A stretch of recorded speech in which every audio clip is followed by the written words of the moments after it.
What's your favorite AI tool besides Gemini? What is the most underrated Google product?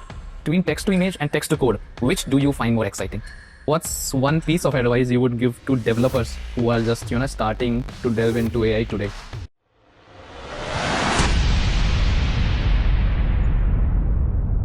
Hi everyone, welcome to this quick podcast where we have a very special guest with us. He's Omar. He just came from US to give this podcast to me. Hi Omar, how are you? Oh, good. Thank you so much for the invitation. Thank you so much. Before we start, Omar, can you give a quick introduction about you? Yeah, so I lead developer experience at DeepMind. We work in making sure that the models that we have, such as Gemini, Bio, or Gemma, are as accessible and useful for the open ecosystem as possible. Awesome. So how's your time in India so far with Google I/O Connect? Yeah, it's been lots of fun. The food is amazing. People are great. So yeah, it's been a great week so far. That's so good to know. So Omar, we'll start with a very quick question which probably comes to everyone's mind is that could you walk us through a typical day in your role as an AI developer advocate in Google DeepMind? Yeah, of course. I think every week can be very different. Sometimes we are launching new models, which is happening all the time recently. Yes. So sometimes it's about what do we need to make the models successful out there in the ecosystem, right?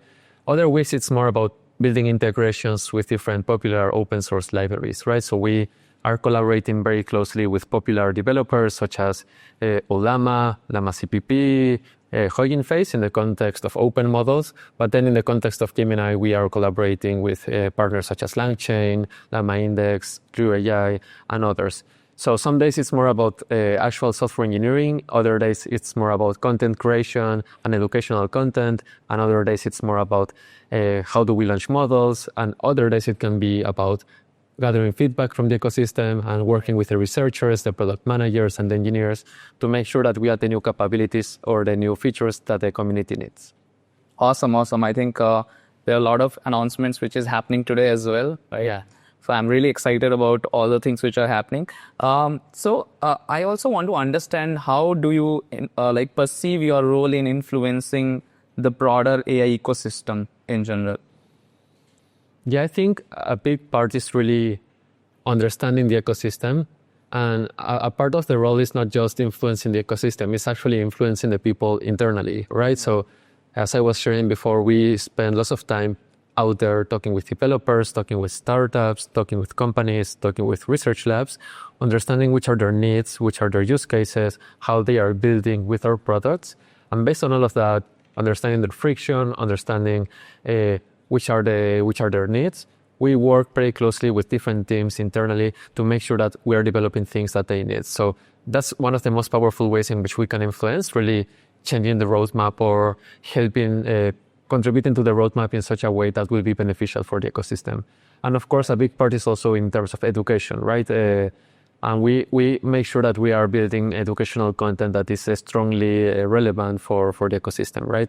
So yeah, that's a big part of it as well. Any difference you see when you talk to Indian specific communities? Because it's like in India, there are a lot of vibrant communities everywhere, right? Do you see any difference? Not necessarily. I do think maybe some of the interests are a bit different. So if you don't know, Gemma is a family of open models that we have at DeepMind. They are based on the same technology and same research as Gemini. And for example, the interest in Gemma in India is probably larger than in other countries, right? And I think there are a couple of reasons for that. One of them is due to the power of running these models locally in a phone, so without having to have lots of compute, so you can run it in a laptop, in a desktop, in a phone. So I think that's one of the main reasons. And the second part is the multilinguality aspect to it, right? So compared to other open models, we have made sure that Gemma is a very strong, very powerful, multilingual and multimodal model. That means that it understands over 140 languages and that it can understand images, videos, even audio in the latest version and text. Right, awesome. So since you talked about these open models which are available on research, so since you talked about all these open models which are already available right in the market, I have a question regarding to that point. I think a lot of people might be interested in knowing that how Google is positioning in this AI landscape where you have, multiple giants, right, of launching their own models. We have new models coming from Anthropic, right? We see a lot of new things coming from OpenAI, right? So what's Google's position when it comes to, launching Gemini, how these are different? Probably that should be the right question to ask, right? And where do you think that these models sort of outperforms other or are better or playing any crucial role than other models are not doing? Yeah, our focus is in making our models better and better. We understand which are the needs of the community, and we are iterating on making the models better. So really, we understand which are our gaps right now, and that's where we are focusing. For Gemma, the focus has been in building the best open models that can run in a single consumer GPU. So we have been very careful in making sure that we use model sizes that are friendly to the developer ecosystem, right? We don't want to release extremely large models that are not accessible to the community. In the context of Gemini, for example, we have been pushing for a very long context. So Gemini supports a context of up to 1 million tokens. Yeah. And then it also has very strong multimodal understanding. So for example, if you pass an image, you can have 2D or even 3D image understanding. So it can localize images and create objects in an image, and show you the boundary boxes around those images, around those objects. Or another thing that we recently released is advanced image segmentation. Right. So you can have like conversational style prompts about segmentation. So for example, you can take a picture and you can ask the model to segment the image based on who is standing up and who is sitting. And you can have those more like a informal, unstructured kind of prompts when you ask the model to do segmentation. Wow. I think another reason why I like Gemini and all the Google models is because of the pricing. I think that also plays a very crucial role as a developer, right? When I'm making an application, I really want to use some LLM model, which is also not very expensive, right? Yeah. So for me, I think the results are actually very good. Like I was recently using Gemini 2.5 Flash, right? And I think it worked very well for me. And it was, in terms of expenses, I think it was cheaper as well. I think a lot of people here are probably developers, right? So I also want to know what is your thinking around this topic, that how AI is changing the developer workflow, right? In terms of writing code, right? Debugging, and in day-to-day life as a developer, right? Yeah. What do you think, what is the role of AI right now and how developers should approach it? Yeah. That's a great question. And as I was sharing before, one of the powers of Gemini is that it can understand a context that is very long, with up to 1 million tokens. Yeah. And that's extremely relevant in the context of software engineering, right? Because you may want to pass entire code bases or very complex, long code files to the model and be able to keep iterating on top of that, right? So that's where tools like Gemini CLI will shine, because they are extremely well integrated into your developer flows. Yes. It has support for MCPs as an example, and that means that you can integrate with different services or different tools that you may use externally as well. And definitely we are seeing a change of this. Even internally, we are using the Gemini CLI, right? For example, how much can we automate from the documentation? Can we have self-documenting products, right? Can we leverage this to scale our work? Can we use this to scale how much feedback can we collect? How do we understand which are the needs of the users? All of this, I think we are going to see a big influence.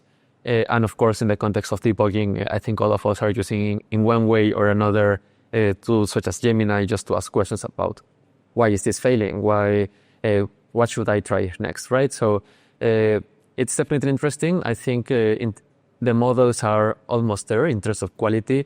We still need better agentic capabilities. We are moving very fast. It's improving significantly even over the last couple of months. And once we get the right models, the next challenge, which we are still facing nowadays, is the tooling, right? Yeah. How can we have the right tooling that will enable to fully leverage all of these capabilities that the models have? Fair. I think when it comes to Gemini CLI, right, I have been using Cloud Code a lot recently, and then I also tried to explore Gemini CLI. I really liked it because you can do a lot of things in the terminal. As a developer, I feel that gives me a lot of privilege, that I don't have to be restricted on a specific ID or something, right? So yeah, I mean, that's a very good update which I'm seeing coming from Google as well. And I would ask everyone to try it out as well. Also, Omar, like Google places a strong emphasis on responsible AI, right? So what are your thoughts on that, right? Because I think now, because everything is AI around us, right? Yeah. What do you think that, what are some of the things which people should also, consider while building AI apps or even like thinking about AI in general, right? What's your thought about responsible AI? Yeah, so responsible AI is not one of my areas of expertise, so I cannot comment too much on it. I can say, though, that while we, in the process of developing models such as Gemma or Gemini, we have many different processes. So, for example, for Gemma, we have been doing red teaming, we have been doing the different data filtering techniques to make sure that we are releasing models out there that are following responsible guidelines. Awesome. Thank you so much, Omar. Before we jump to another thing, I have a very quick rapid fire kind of round where I'll just expect you to answer me in a very a few words probably. So the first one is, what's your favorite AI tool besides Gemini? I would say LM Studio. LM Studio is a very nice chat interface that you can use to play models locally. It's very intuitive, very fun to get started with running models locally. Yeah, I also used Notebook LM. I think that is also something which I really love a lot. My second question is, in your opinion, what is the most underrated Google product? I know it's going to be a little bit tough, but I'm very biased, but Gemma. So I work mostly on Gemma. It's not a model that is super well known out there yet. We are seeing more and more interest for it, but I think many people would be surprised at what they can build just using Gemma, even the 4 billion parameter model, which is like a middle-sized one. So you feel that Gemma is still underrated? It's underrated, yeah. Yeah, I would also love to try more on Gemma. Next question is probably between text to image and text to code, which do you find more exciting? I would say even text to video. Text to video? Text to video, yeah. Good landscape I think we are going into. Yeah. So even the recent video model, right? Yeah. You can generate videos that are not just the image, right? It's also the audio. So you can have a full end-to-end generated video. So I think that will be quite exciting in terms of creative applications. But I do think all of the coding-related applications, the changes we're about to see in the industry are going to be huge. So I'm really looking forward to see what happens there. Awesome. I tried VO3. I mean, it's amazing what it can do, even though it was, I think, 8-second video. But yes, I mean, you can do a lot of wonderful things. And I think the audio part, which you just mentioned, it's mind-blowing. Okay, next question is, what's one piece of advice you would give to developers who are just, starting to delve into AI today? It's never been easier to get started building with AI. There are so many excellent tools out there. So you can go to Google AI Studio, for example, AI.dev, and you can begin building apps right there in just a couple of minutes, right? In a few minutes, you can have an app fully built, deployed, and shared with other people. So it's really easy to get started now into building. So build, share it with the community, do it iteratively, get feedback. So keep shipping, keep iterating, and keep learning from it. So building in the open, I think, is a great opportunity that everyone has now. That's a great advice. Thanks, Omar. And my last question to you is, what do you see as the crucial role of content creators, and developer influencers in fostering AI literacy within the community? Yeah, I think grounding what you can do with the models, with the reality as well. I feel that sometimes there's a bit of hype. So on one hand, we need to be ambitious on what we want to do with these models, right? At the same time, we need to be technically accurate in what these models actually are and what these models are actually doing. So I think that's one thing that all of us are responsible for. And the other part is, and I know I've mentioned this already a couple of times, we are seeing more and more people from other disciplines interested in entering the AI world, right? And I think there are many opportunities in building content about AI that is relevant for all of these different communities, right? Which may not be developers necessarily. They may be from other disciplines. So I think there is a good opportunity for AI content creators to build content for these groups. Awesome. One bonus question is, how can we get Gemma t-shirts? You can look for us at the booth, or you can participate in a Kaggle hackathon that we just announced a couple of weeks ago. So there's a Kaggle hackathon in which people are building apps using Gemma 3N. So please participate. There are some cash prizes, and of course there will be t-shirts. So this is for all of you that please join these events. I think there are a lot of opportunities to engage with other people as well, and you can get free t-shirts as well, I think. Yeah. So thank you so much, Omar, for coming here and doing this podcast with us.